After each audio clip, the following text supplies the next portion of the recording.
Okay, let's get discussing some s- psychology, I guess, if you want to call it that, mindset, if you want to call it that. Like, doesn't really matter.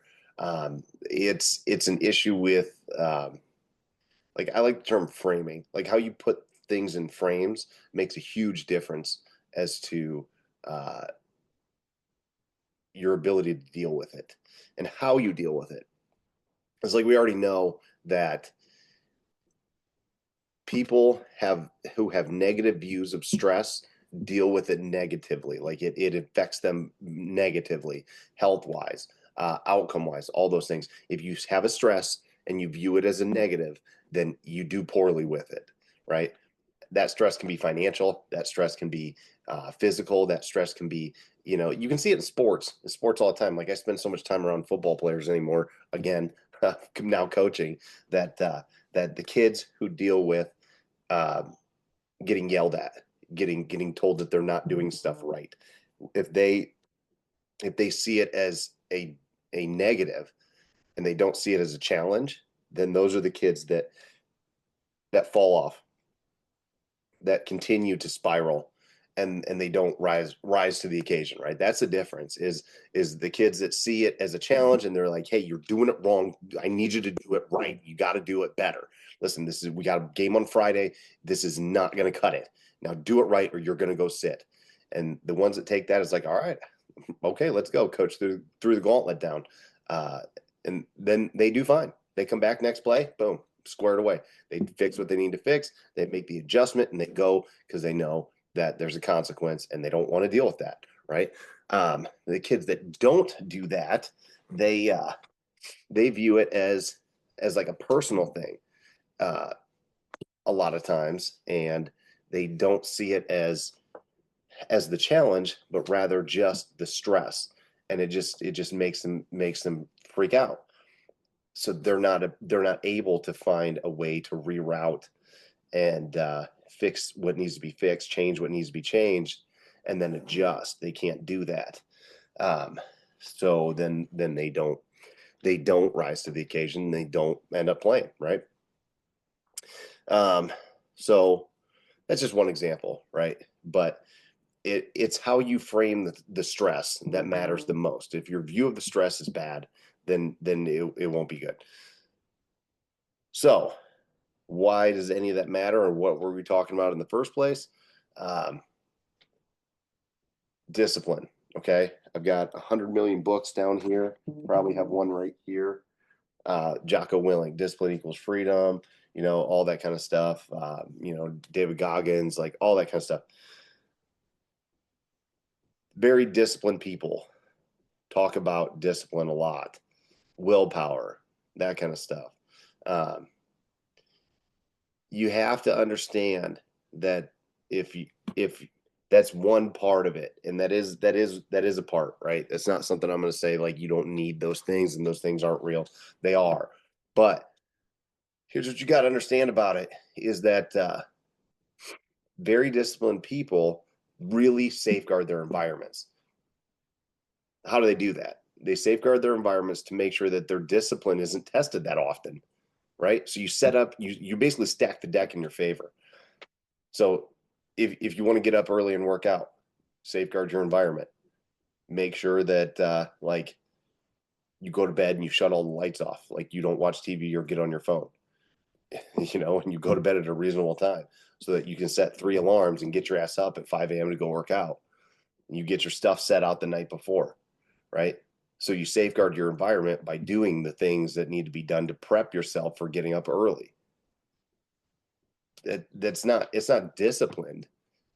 I mean, it is by definition, it is, but like, it's not they just wake up and they're like, I'm gonna grind like every day. No, they've developed a set of habits and skills that have let them safeguard their environment against failure. And you can call that, I guess it's discipline if you want, but like that's just hacking your environment to make it conducive to do what you want to do. Then it's not hard anymore. It's not hard.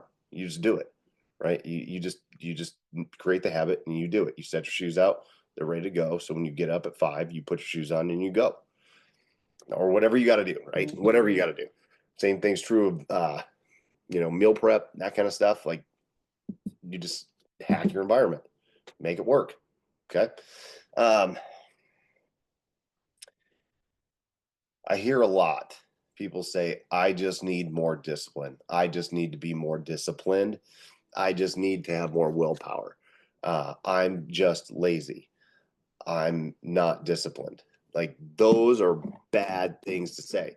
And, maybe they're true in some case, because we can all be more disciplined. We can all do a little bit better, right? And is in various different aspects of our lives.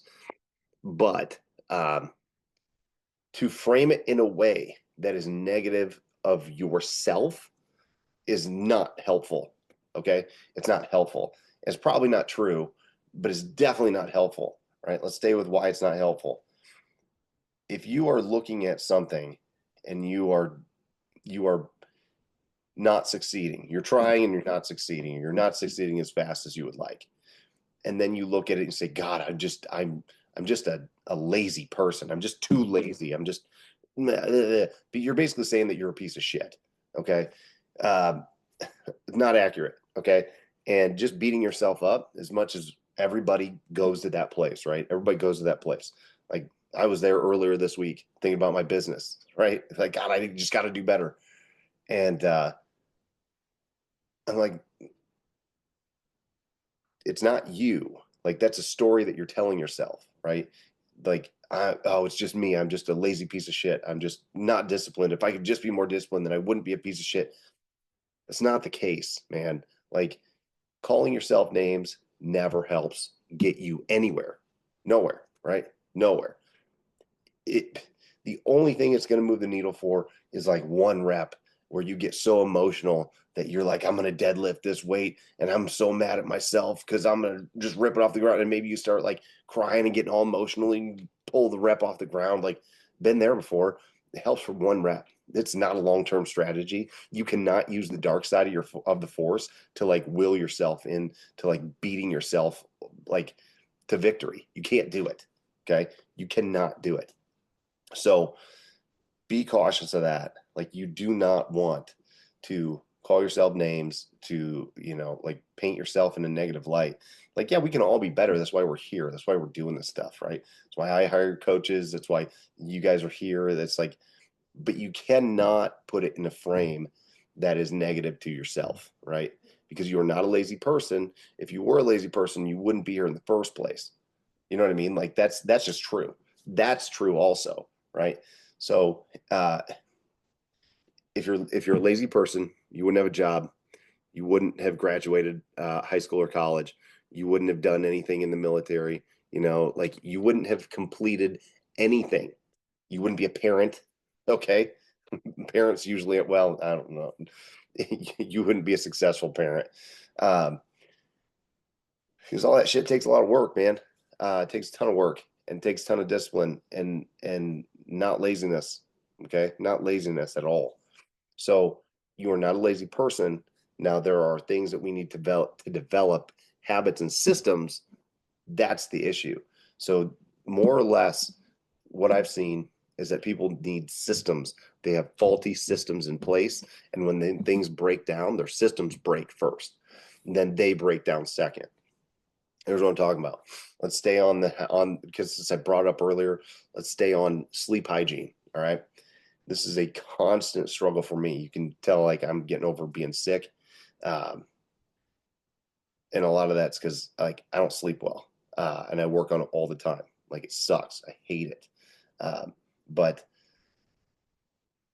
if I don't get all this shit done, all the computer stuff and the programming and that kind of stuff, if I don't get that done by 9 o'clock, and then get upstairs and start putting things in order for tomorrow, get things squared away, uh, food prepped, well, dinner put away, food prepped. I'm just running through my checklist, right? Clean up the kitchen, vacuum, like, let the dogs out, make sure the kids are all, squared away, uh, and then start shutting down for the evening. I won't get to bed till 11 o'clock, right? If I dawdle with that, but I got to be on a timeline so I can get in bed by 10 so that I can get up for work by 5 o'clock. Um, and get a, a moderate amount of sleep. When I don't do that, when my systems break down, I almost said undisciplined, but that's not the case. I don't think. When my systems break down and I like am slow, right, or drag my feet with something, or I get kind of like wrapped around, the axle with something, and I don't stay on my timelines, then I don't get to bed till midnight. And a lot of that shit is like non-negotiable. I got to get it done. Um, so I don't get to bed till midnight, and then all of a sudden I lose a week of training because I'm sick. All right, that's not acceptable. Bottom line, systems broke down, then I broke down. Okay, and that's typically what I see. So is it an issue of laziness? Is it an issue of being undisciplined? I don't know. I mean, it depends how you want to look at it. To me, it's easier for me. It's better for me if I say it's a systems error. Now, I am the one that controls the system. So then you start having this like cyclical chicken or the egg conversation about, is it discipline? Is it systems? Is it discipline? Is it systems? Well, it's both. You know what I mean? But if you just put things into like, I'm going to white knuckle this thing and discipline my way through, it's not a long-term strategy for success. It is not. It'll get you through a day, a week, a month, but long term, nope, it won't. Okay, it won't with anything. Like with anything, if you're just trying to white knuckle your way through it, like that's just not a strategy for success. You can white knuckle a little bit, and then you can use that time that you're white knuckling to try to figure out how to make it easier, but not give up what you're doing. I think that's the thing, and that's what we do. With like, again, hacking the environment. Going back to that. So like, there you go. That's what that is. It's not willpower. It's not discipline. That's the problem. You're not lazy, right? You're not lazy, or you wouldn't be here. Like I said, I talk to lazy people on the internet and over the phone, and it's like they are not interested. No, I don't. I really don't want to do the work. Okay, all right. Sometimes you got to just like strip it down and call it for what it is, right? So there you go. All right, let's keep hammering away at the 75 hard and work on your discipline or work on your systems. All right, later.